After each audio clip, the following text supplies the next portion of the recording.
Your Honor, thank you. You know, tonight there was a real New York City issue tonight with the New York City Police Department. Julian Castro, the former HUD secretary, he said as following. He talked about the police officer who had Eric Garner in the chokehold. And he said he knew what he was doing, that he was killing Eric Garner.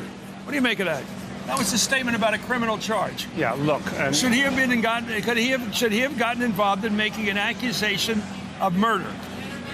Chris, the bottom line is... He did make that charge. I understand what you're saying, but let's go to the core point. Eric Garner should be alive today, and there needs to be justice, and there hasn't been for 5 years, and we're going to have justice in New York City. We're finally going to do it. What do you think of a candidate for president getting involved in a New York criminal matter involving a member of your police force? Look, I think in the end, he was aiming in the wrong direction. The question is, why did the United States Justice Department for 5 years not act under two different administrations? And I asked Joe Biden that question. You notice he didn't answer? Yeah. He was, for 2.5 years, the second most important person in the administration when that Justice Department failed to act in the Garner case, and they told us not to do anything and to hold for them because they could bring higher charges. I wish he had just answered that straight up. That was a frustration tonight, that the vice president had a chance to set the record straight there. What do you think of Mr. Castro saying that that police officer should not be on the force and you should do something about it? I think we have to understand there's due process, and I believe the due process is going to yield justice. I really do, and it's going to be very, very soon. You wouldn't get in would you question the guilt or innocent or degree of guilt of that police officer? Have you done that? Something horrible happened. It should not have happened. But here's the thing, Chris. We also believe in due process for everyone.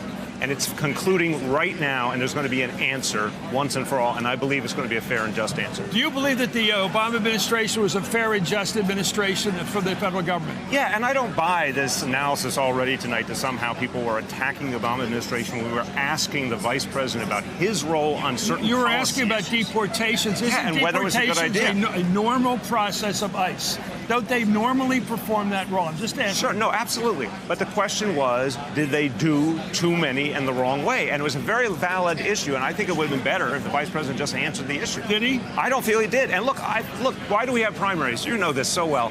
Because we need to sort this stuff out. Let's have the fight here in the family, and whoever's going to be our nominee better be ready for Donald Trump, a low-down, dirty player.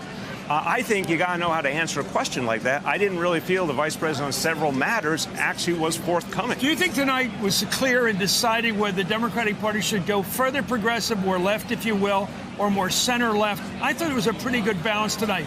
Do you think it was resolved? Should we go all the way with Obamacare for life, basically for all? Should we go with decriminalization crossing the border? Should we make those really profound progressive decisions, or should we compromise within the party? Yeah, Chris, it's a great question. I don't think it was resolved, but I'll tell you this much. If we don't have a clear progressive message, if we're not populist in the good sense of the word, we're going to lose just like we did in 2016. I talked about taxes on the wealthy. I don't know anything that matters more to everyday people than seeing that the wealthy finally pay their fair share in taxes. I talked about taxing the hell out of the wealthy. So here's the thing. That's going to move people in Michigan and Ohio and Pennsylvania because that's something they can actually relate to. Go to taxthehell.com. Mr. Mayor, people know where you stand.